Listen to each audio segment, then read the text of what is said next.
boxes around technology. Let me tell you, there's the same kinds of boxes around data and analytics, right? So the cool reporting suites, we have Omniture or whatever it is.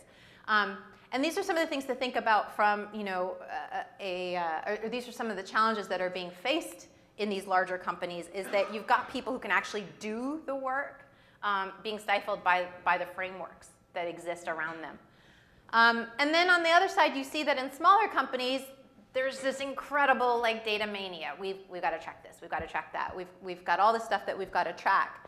And the question is, when you're in the growth stage, or you hope to be in the growth stage of your company, is all that data really helpful for you to make those next big steps in your company?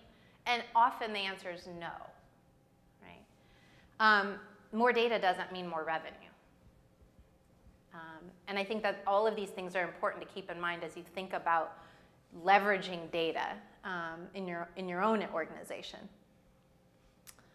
So again, and I said this at the beginning, there's sort of two major different ways that data gets used, right? I think in the morning that the talk was again about the second of these two, which is around optimization. So there's one thing that's about sort of looking at a bunch of data to come up with those big new ideas, those big new products.